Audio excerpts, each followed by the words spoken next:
ಯಾವನ್ ಕುರಿತು ಮಾತಾಡ್ತಾ ಇದೀಯಾ? ನನ್ನೇ ಕುರಿತು ಮಾತಾಡ್ತಾ ಇದೀಯ ನೀನು? ನನ್ನ ಹೆಸರು ಹೇಳು ಅಂತ ಇದ್ಬಿಟ್ರು. ಇವರು ಕಾರ್ಯಕ್ರಮ ಸಂಯೋಜಿಸಿದ್ರಲ್ಲ, ಅವ್ರಿಗೂ ಹೇಳಂಗಿಲ್ಲ, ಇವ್ರಿಗೂ ಹೇಳಂಗಿಲ್ಲ. ಎರಡು ದೊಡ್ಡ ದಿಗ್ಗಜಗಳು. ಏನು ಚಂದ್ರಶೇಖರ ಕಂಬಾರ ಈ ದಾರಿನಲ್ಲಿ ಹೋಗ್ತಾ ಇದೆಯಲ್ಲ, ಹಿಂಗೆ ತೆಗೆದುಕೊಂಡ್ಬಿಟ್ರಂತ. ಅವ್ರು ನಾನು ಕಂಬಾರ ಅಲ್ಲ ಅಂತ.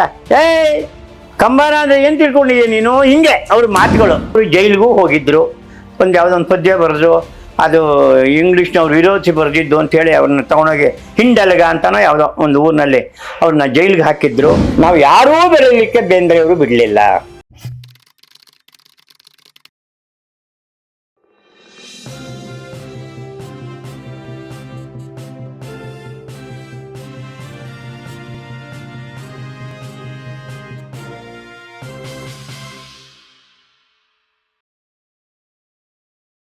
ಈಗ ಕಸ್ತೂರಿಯವರ ಅಥವಾ ಈಗಾಗಲೇ ನಾವು ಮಾತಾಡಿದಂಥ ಏನು ಮೂರ್ತಿರಾಯರ, ಗೊರೂರರ, ಇವರೆಲ್ಲರೂ ಒಂದೇ ಸಮಕಾಲೀನರಾದರೂ ಬಹುಶಃ ಬೇಂದ್ರೆಯವರು ಕಸ್ತೂರಿಯವರಿಗಿಂತ ದೊಡ್ಡವರು ಅಥವಾ ಬೇಂದ್ರೆಯವರು ದೊಡ್ಡವರು ನನಗೆ ಡೇಟ್ ಆಫ್ ಬರ್ತ್ ಇಟ್ಕೊಂಡು ಮಾತಾಡ್ತಾ ಇಲ್ಲ ನಾನು.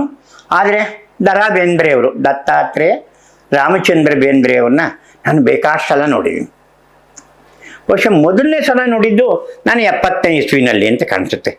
ಬೆಂಗಳೂರಿನಲ್ಲಿ ಒಂದು ಸಾಹಿತ್ಯ ಸಮ್ಮೇಳನ ಆಯಿತು. ಆ ಸಂದರ್ಭದಲ್ಲಿ ಅವರು ಬಂದಿದ್ದರು. ಅದೇ ಅವರು ಯಥಾಸ್ಥಿತಿ ಕಚ್ಚೆ ಮಂಡಿವರೆಗೂ ಒಂಥರ ಕಚ್ಚೆ, ಅದು ಉತ್ತರ ಕರ್ನಾಟಕದವರೆಲ್ಲ ಹಾಕುವ ಕಚ್ಚೆನೇ ಅದು.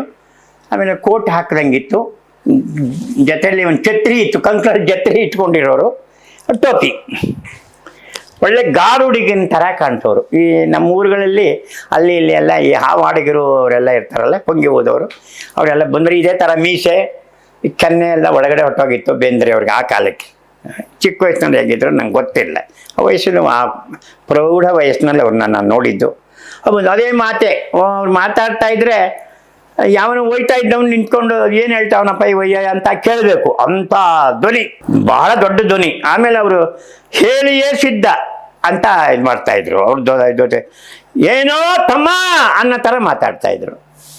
ಎಲ್ಲರೂ ಯಾವುದಾ ವಿಷಯಕ್ಕೆ ಎಲ್ಲರೂ ಕಿವಿಗೊಟ್ಟು ಕೇಳೋರು ಅಂತ. ಎಂಥದ್ದು ಸರ್ಪವನ್ನೂ ಮಣಿಸುವ ತುತ್ತೂರಿ ಅಂತಾರಲ್ಲ, ಅದೇ ಇವನು ಊಗೋದಕ್ಕೆ ಸರ್ಪ ಬೈದಿತ್ತೋ ಅಥವಾ ಅವ್ನು ನಿಜವಾಗ್ಲೂ ಮ್ಯೂಸಿಕ್ ಕೇಳ್ತಿತ್ತೋ ಸರ್ಪ ನಮಗೆ ಗೊತ್ತಿಲ್ಲ ಇವತ್ತಿನವರೆಗೂ. ಇದರಲ್ಲಿ ಹೇಳೋ ಹಾವಾಡಿಗೆ ಪುಂಗಿ ಓದೋದನ್ನು ಇದು ಇವರಿಗೆ ಬೇಂದ್ರೆಗೆ ಕಲೆ ಇತ್ತು. ಹಚ್ಕೊಂಬಿಡೋರು, ಜೋರಾಗಿ ಕಿರ್ಚ್ಕೊಂಬಿಡೋರು. ಆದರೆ ಅವರು ಎಂಥವ್ರನ್ನು ಬಗ್ಗು ಬಡಿತಾ ಇದ್ರು. ಮುಗುಳಿ ಅಂತ ನಿಕಟವರ್ತಿಗಳಿಂದ ಈ ಮಾತನ್ನು ಕೇಳಿರೋದು. ಅವರು ಬೇರೆಯವ್ರ ಮೇಲಕ್ಕೆ ಬರೋಕ್ಕೆ ಬಿಡ್ತಿರ್ಲಿಲ್ಲ. ತುಂಬ ಜನ ಹೇಳ್ತಾರೆ ಅದನ್ನು ನಾನು ಯಾವಾಗ ದೃಢ ಮಾಡಿಕೊಂಡೆ ಅಂದರೆ, ಇವರು ಯಾರೋ ಎಂಥದ್ದು ಕುಲಕರ್ಣಿಯವರು ನಾಕಂಡ ಗೆಳೆಯರ ಗುಂಪು ಅಂತ ಒಂದು ಪುಸ್ತಕ ಬರೆದಿದ್ದಾರೆ. 3 ವಾಲ್ಯೂಮ್ ಇದೆ, ಅದು ನನ್ನ ಹತ್ರ ಇದೆ. ಅದರಲ್ಲಿ ನಾವು ಯಾರೂ ಬರೀಲಿಕ್ಕೆ ಬೇಂದ್ರೆಯವರು ಬಿಡಲಿಲ್ಲ. ಫಸ್ಟ್ ಹ್ಯಾಂಡ್ ಇನ್ಫಾರ್ಮೇಶನ್ ಅದು. ಇದೇನಿದು ಬೇಂದ್ರೆಯವರು? ಬೇಂದ್ರೆ ದೊಡ್ಡವರೇ, ನೋ ಡೌಟ್, ಅದರಲ್ಲಿ ಅನುಮಾನವೇ ಇಲ್ಲ ನನಗೆ. ಆದರೆ ನೀವು ಯಾಕೆ ಬೇರೆಯವರು ಅವ್ರ ಪಾಡಿಯವರು ಬರ್ತಾ ಇದ್ರು ಪಾಡ್ಕೊಂಡು? ಈಗ ಗೊರೂರು ಯಾರನ್ನಾರು ನಿಲ್ಸಿದ್ದೀರಾ? ಕುವೆಂಪು ಯಾರನ್ನಾರು ಇದು ಮಾಡಿದ್ರ? ಕಾರಂತರು ಯಾರನ್ನಾರು ಬರಿಬೇಡ, ನೀನು ಸರಿ ಇಲ್ಲ ಹೋಗ ಅಂತ ಅಂದ್ರೆ, ಈ ಬೇಂದ್ರೆ ಯಾಕೆ ಈ ಥರ ಒಂದು ಕಾಂಪ್ಲೆಕ್ಸ್ ಬಂದ್ಬಿಡ್ತು? ಅದು ಅವ್ರನ್ನ ಸರಿಯಾಗಿ ಅಧ್ಯಯನ ಮಾಡಬೇಕು ಅಂತ ನಾನು ಅಧ್ಯಯನ ಮಾಡಿದ್ದೀನಿ. ಏನಂತಂದರೆ ಅವರು ಕಾಮನಹಟ್ಟಿ ಅಂತನ ಕಾಮನ್ಪುರ ಅಂತನೋ ಏನಂತಾರಂತೆ ಇವರಿದ್ದಿದ್ದು. ಸಾಧನಕೇರಿಗೆ ಆಮೇಲೆ ಬಂದಿರಬೇಕು. ಇವರು ಧಾರವಾಡದಲ್ಲಿ ಮಾಡುವಾಗ ಚಿಕ್ಕ ವಯಸ್ಸಿನಲ್ಲಿ ಇವರು ಹೇಳಬೇಕು. ಈಗ ಹೇಳ್ತಾ ಇದ್ರೆ ಈ ಜನಕ್ಕೆ ಅರ್ಥವೇ ಆಗೋದಿಲ್ಲ. ವೇಶ್ಯೆಯರ ಮನೆಗೆ ಪೂಜೆ ಮಾಡೋಕ್ಕೆ ಹೋಗ್ತಾ ಇದ್ರು ಇವರು. ಅದು ದಾಖಲಾಗಿದೆ ಆ ಮಾತು. ವೇಶ್ಯೆಯರ ಮನೆಗೆ ಹೋದರೆ ಅಲ್ಲಿ ಅವರು ಏನೋ ಬೆಳಗ್ಗೆ ಎದ್ದು ದುಡ್ಡು ಕೊಡೋದು, ಮಾಡೋದು, ಮುಟ್ಟೋದು, ಹಣ್ಣು ಹಂಪಲು ಅದು ಇದೆಲ್ಲ ಕೊಡ್ಬೋದು. ಇವ್ರ ಮನೆಯಲ್ಲಿ ಇವ್ರ ಅಜ್ಜಿ, ತಾಯಿ ಮತ್ತು ಅಂಬಿಕಾ ಅಂತಂದರೆ ತಾಯಿ, ಅಂಬಿಕಾ ತನಯ ದತ್ತ, ತಾಯಿ ಹೆಸರು ಅಂಬಿಕಾ, ಗೊತ್ತಾಯ್ತಾ? ಅವರು ಎಲ್ಲ ಇಷ್ಟೇ. ಆಮೇಲೆ ಅಜ್ಜಿ ಹೋಟ್ಲಿಟ್ಟಿದ್ರು ಅಂತ ಕೇಳಿದ್ದೀನಿ ನಾನು ದೊಡ್ಡವರಿಂದ.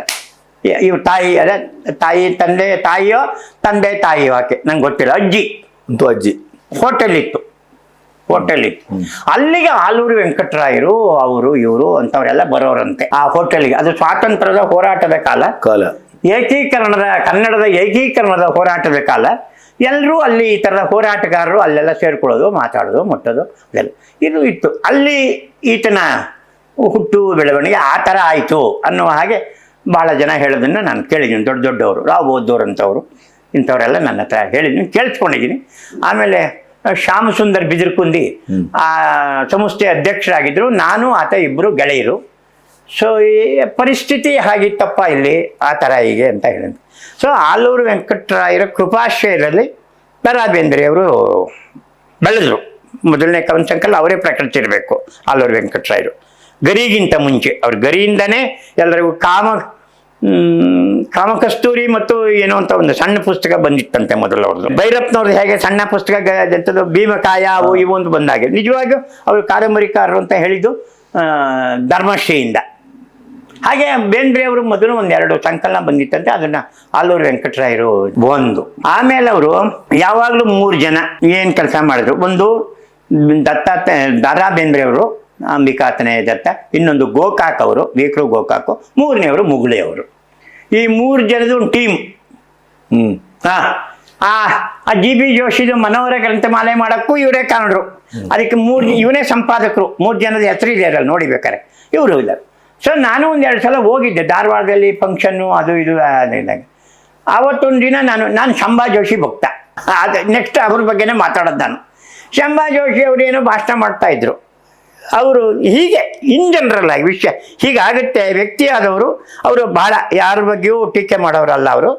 ಆಮೇಲೆ ಅವರಿಗೆ ಸಾಹಿತ್ಯದ ಮೇಲೆ ಅವ್ರಿಗೇನು ಇದಿರಲಿಲ್ಲ. ಪದ್ಯನ, ಕಥೆಯೋ, ಕಾದಂಬರಿ, ನಾಟಕ ಇದು ಯಾವ್ದು ಬಗ್ಗೆಯೂ ಶಂಭಾ ಅವ್ರಿಗೆ ಇಷ್ಟ ಇರಲಿಲ್ಲ. ಸೊ ಹಾಗಾಗಿ ಈಗ ಬರವಣಿಗೆ ಮಾಡೋರು ಈ ಥರ ಎಲ್ಲ ಮಾಡ್ತಾರೆ, ಅದು ಏನು ಅದರಲ್ಲಿ ಸಾರ ಇದೆ, ಸತ್ವ ಇದೆ ಅನ್ನೋ ಹಾಗೆ ಮಾತಾಡ್ಬಿಟ್ರು ಶಂಭಾ. ನಾನು ಇದ್ದೆ ಅದು ಯಾವುದೋ ಫಂಕ್ಷನ್ನಲ್ಲಿ. ಎದ್ಬಿಟ್ರಪ್ಪ ಇವರು ಬೇಂದ್ರೆ ಯಾವ ಕುರಿತು ಮಾತಾಡ್ತಾ ಇದೀಯಾ, ನನ್ನೇ ಕುರಿತು ಮಾತಾಡ್ತಾ ಇದೀಯ ನೀನು, ನನ್ನ ಹೆಸರು ಹೇಳು ಅಂತ ಎದ್ಬಿಟ್ರು. ಇವರು ಕಾರ್ಯಕ್ರಮ ಸಂಯೋಜಿಸಿದ್ರಲ್ಲ, ಅವ್ರಿಗೂ ಹೇಳಂಗಿಲ್ಲ, ಇವ್ರಿಗೂ ಹೇಳಂಗಿಲ್ಲ. ಎರಡು ದೊಡ್ಡ ದಿಗ್ಗಜಗಳು.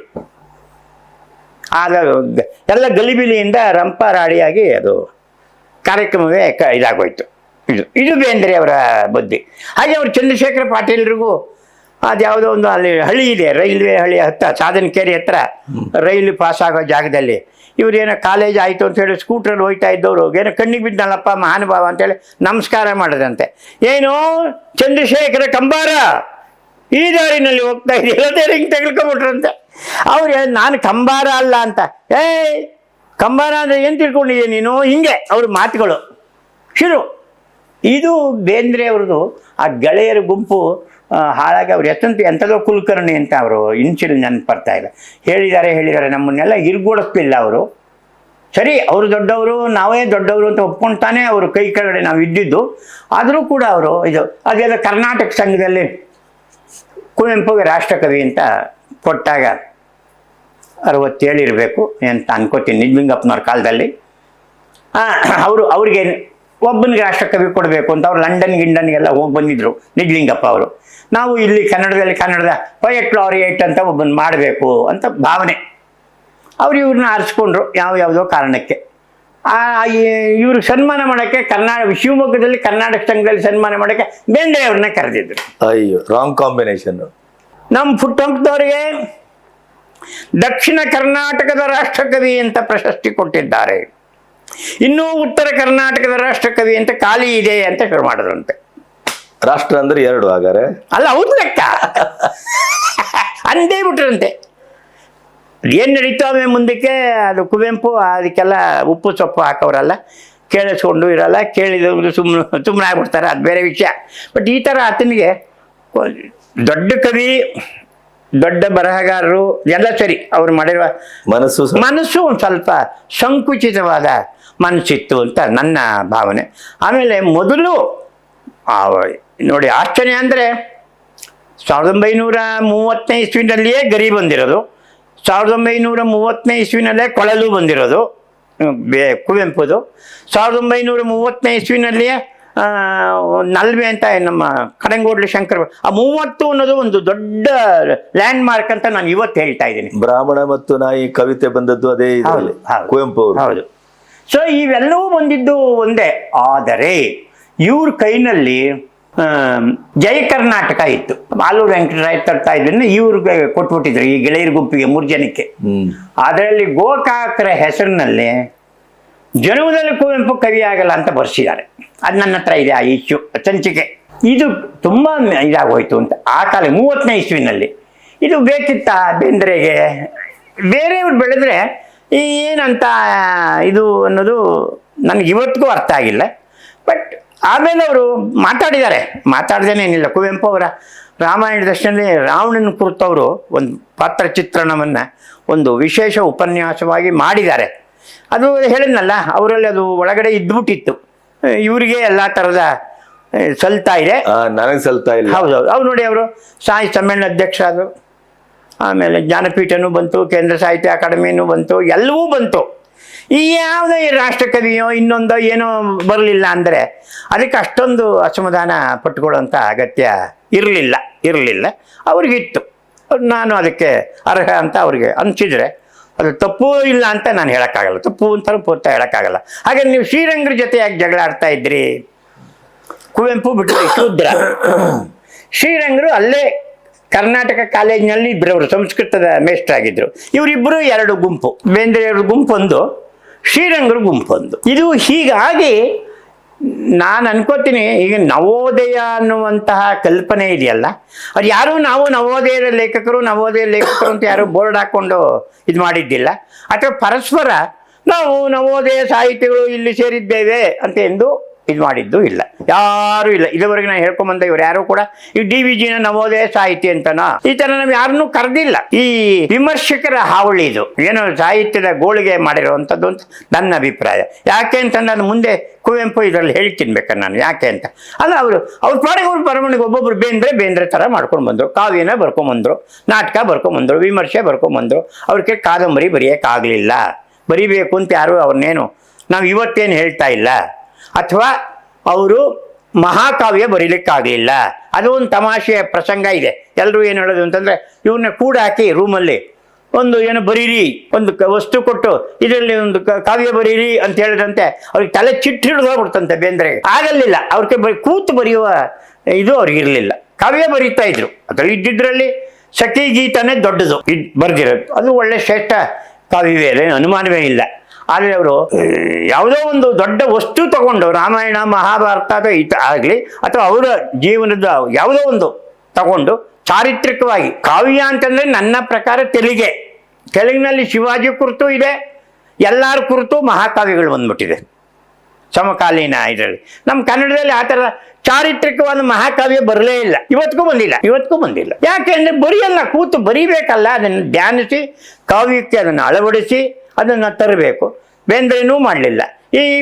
ಇವರು ಕುವೆಂಪು ರಾಮಾಯಣ ಬರೆದ್ರು, ಪೂತಿನ್ ಅವರು ಹರಿಚರಿತೆ ಬರೆದ್ರು. ಹರಿಚರಿತೆ ಇವ್ರು ಯಾರು ಒಂದು ಸಮಕಾಲೀನ ಒಬ್ಬ ನಮ್ಮ ಇದಕ್ಕಾಗಿ ಹೋರಾಡಿದವನಿಗ ಉದಾಹರಣೆ ಕಾರ್ನಾಡ್ ಸದಾಶಿವರಾಯರ ಬಗ್ಗೆ ಕಾದಂಬರಿ ಬರೆದಿದ್ದಾರೆ. ಶಿವರಾಮ್ ಕಾರಂತರು ಅದ್ಭುತವಾದ ಕಾದಂಬರಿ ಬರೆದಿದ್ದಾರೆ. ಇವ್ರು ಯಾರು ಕಂಡಂಥ ಒಬ್ಬ ಈ ಥರ ಯಾವ್ದಾದ್ರು ಒಂದು ಪಾತ್ರವನ್ನು ಐತಿಹಾಸಿಕವಾಗಿ ಪುಲಿಕೇಶಿ ಬಗ್ಗೆ ಅಂತ ಇಟ್ಕೊಳ್ಳಿ, ಇದು ಯಾರ ಬಗ್ಗೆನಾದ್ರು ನೀವು ಬರಿಬಹುದಾಗಿತ್ತು ಅಂತ ನನ್ನ ಅನಿಸಿಕೆ. ಇದು ಹೌದು, ಬರಿಬೇಕಾಗಿತ್ತು. ಇಲ್ಲ ನೀನು ಬರೆಯೋ ಅಂತ ಅವನ ಪ್ರತಿಕ್ರಿಯೆ ಕೊಟ್ಟರೆ ಅದಕ್ಕೆ ನನ್ನ ಹತ್ರ ಉತ್ತರವಿಲ್ಲ. ಬರೆಯೋ ಅವಕಾಶ ಆ ಕಾಲದಲ್ಲಿ ಇತ್ತು ಇವ್ರುಗಳಿಗೆ, ಶಕ್ತಿವಂತರು ಇವರೆಲ್ಲ. ಆದರೆ ಬೇಂದ್ರೆಗೆ ಆ ಸಮಾಧಾನ ಇರಲಿಲ್ಲ. ಅವ್ರು ಯಾವತ್ತೂ ಸಮಾಧಾನವಾಗಿ ಮಾತಾಡಿದ್ದೇ ಇಲ್ಲ, ತಾಳ್ಮೆಯಿಂದ ಮಾತಾಡಿದ್ದೇ ಇಲ್ಲ. ಆದರೆ ಇವತ್ತಿಗೂ ಬೇಂದ್ರೆ ಕಾವ್ಯ ಅಂದರೆ ಬೇಂದ್ರೆ ಅನ್ನೋ ಹಾಗೆ ಅದು ಪ್ರತಿಬಿಂಬಗೊಂಡಿದೆ. ಸೊ ಇನ್ನೂ ಅವ್ರ ಜೊತೆಲಿ ಇದ್ದವರು ಯಾರ್ಯಾರು ಬರೀತಾ ಇದ್ರು ಮಾಡ್ತಾ ಇದ್ರು ಅನ್ನೋದು ಅಧ್ಯಯನಕ್ಕೆ ನಾವು ಅಳವಡಿಸಿದರೆ ಅದು ಎಷ್ಟು ಪದ್ಯ ಬರೆದಿದ್ದಾರೆ, ಎಷ್ಟು ಪುಸ್ತಕ ಬರೆದಿದ್ದಾರೆ ಅನ್ನೋದ್ರ ಮೇಲೆ ಉಳಿಯೋದಿಲ್ಲ. ಅದು ಬರೆದಿರೋದು ಎಷ್ಟು ಗಟ್ಟಿ ಇದೆ ಅನ್ನೋದನ್ನು ನೋಡಿಕೊಂಡು ಮಾಡೋದಾದರೆ ಬೇಂದ್ರೆನೂ ಕೂಡ ಒಬ್ಬ ವ್ಯಕ್ತಿ. ಇನ್ನು ವೈಯಕ್ತಿಕವಾಗಿ ಅವರ ಹೋದ್ಮೇಲೆ ಅದು ಕಟ್ಕೊಂಡು ಏನಾಗಬೇಕು. ಗೋಕುಲ ನಿರ್ಗಮನ ಅದು ಪೂತಿನ ಅವ್ರದ್ದು, ಅದೇ ನಿರ್ಗವಿತೆ ಅದು. ಹೌದು, ಅದು ಎಷ್ಟು ಚೆನ್ನಾಗಿ ಕಾರಂತರು ಅದನ್ನು BV ಕಾರಂತರು ಬಂದ ಮೇಲೆ ಇವತ್ತಿನ ವಸ್ತುವಿನೇ ಅದು ಅನ್ನೋ ಹಾಗೆ ಅದನ್ನು ಅವರು ಮಾಡಿದ್ರು. ಇದು ಇವರು ಒಳ್ಳೆ ನಾಟಕಗಳು ಬರೆದಿದ್ದಾರೆ. ಬೇಂದ್ರೆಯವ್ರದ್ದು ಅದ್ಭುತವಾದ ನಾಟಕಗಳಿವೆ. ಸಾಯೋ ಆಟ ಅವು ಇವು ಅಂತೆಲ್ಲ ಬರೆದಿದ್ದಾರೆ. ಅವರು ಒಂದು ಸ್ವಲ್ಪ ಇದಾಗಿರ್ಬೇಕು. ಅವರು ಜೈಲಿಗೂ ಹೋಗಿದ್ದರು. ಒಂದು ಯಾವುದೊಂದು ಪದ್ಯ ಬರೆದ್ರು, ಅದು ಇಂಗ್ಲೀಷ್ನವ್ರು ವಿರೋಧಿಸಿ ಬರೆದಿದ್ದು ಅಂಥೇಳಿ ಅವ್ರನ್ನ ತೊಗೊಂಡೋಗಿ ಹಿಂಡಲ್ಗ ಅಂತನೋ ಯಾವುದೋ ಒಂದು ಊರಿನಲ್ಲಿ ಅವ್ರನ್ನ ಜೈಲಿಗೆ ಹಾಕಿದ್ರು. ತುಂಬ ಕಷ್ಟಪಟ್ಟಿದ್ದಾರೆ, ತುಂಬ ಕಡು ಕಷ್ಟಪಟ್ಟು ಮೇಲೆ ಬಂದರು. ಅವರು ವೇಸ್ಟ್ ಆಗಿದ್ದು ತುಂಬ ತಡವಾಗಿ. ಈ ಥರದ್ದು ಎಲ್ಲವೂ ಇದೆ ಬದುಕಿನಲ್ಲಿ ಏನಿದೆ. ಒಂದು ಹುಡುಗ ಒಂದು ಮಗು ಸತ್ತಿದ್ದು ಹೋಗ್ಬಿಟ್ಟು ಹೂತ್ಬಿಟ್ಟು ಬಂದರು, ಈ ಮನೆಗೆ ಬರೋತ್ತಿಗೆ ಇನ್ನೊಬ್ಬ ಮಗು ಸತ್ತೋಗಿದ್ದ. ಈ ಥರದ ನೋವು ಬೇಂದ್ರೆಗಾಗಿದೆ. ನೋವಾಗಿಲ್ಲ ಅಂತ ಬಹುಶಃ ಅದನ್ನೇ ಅದೇ ಅವರನ್ನ ಆಗಿಲ್ಲ. ಅದೇ ಮನಸ್ಸು ಅವ್ರಿಗೆ ಆ ಥರದ ಅಲ್ಲೋಲ ಕಲ್ಲೋಲ ಆಗಿರಬೇಕು. ಅದು ನಮ್ಮ ಕೈನಲ್ಲಿಲ್ಲ. ನಾವು ಆಡ್ಕೊಳ್ಳೋ ಮಾತು ಅಲ್ಲ, ನಮ್ಮ ಕೈನಲ್ಲಿ ಇಲ್ಲ. ಈ ನೀ ಹಿಂಗ ನೋಡಬೇಡ ಆ ಕವಿತೆ ಹೌದು ಅಪಭ್ರಂಶ ಆದದ್ದೇ ಜಾಸ್ತಿ. ಅದು ಆ ಥರ ಪ್ರಚಾರ ಆಗ್ಬಿಟ್ಟಿದೆ. ಪಾಪ ಅವ್ರು ಹೇಳಿದ್ರು, ಅವ್ರ ಮಗ ವಾಮನ ಬೇಂದ್ರೆ ಅದಕ್ಕೆ ಟಿಪ್ಪಣಿ ಹಾಕಿದ್ರು, ಜನ ಅದನ್ನ ಬೇರೆ ಥರನೇ ತಿರುಗಿಸ್ಕೊಂಡ್ರು. ಅದೇನೇನು ತಡೆಯೋಕ್ಕಾಗಲ್ಲ, ಅದು ಹಾಗೆ ಹೋಗ್ತಾ ಇದೆ. ಸೊ ಹಾಗಾಗಿ ಬೇಂದ್ರೆ ಕನ್ನಡಕ್ಕೆ ಕೊಡುಗೆ ಕೊಟ್ಟಿರೋದು ದೊಡ್ಡದೇ. ಅದರಲ್ಲಿ ಯಾರು ತೆಗೆದ ಪಕ್ಕಕ್ಕಿಟ್ಬಿಡೋವಂಥದ್ದೇನೂ ಇಲ್ಲ.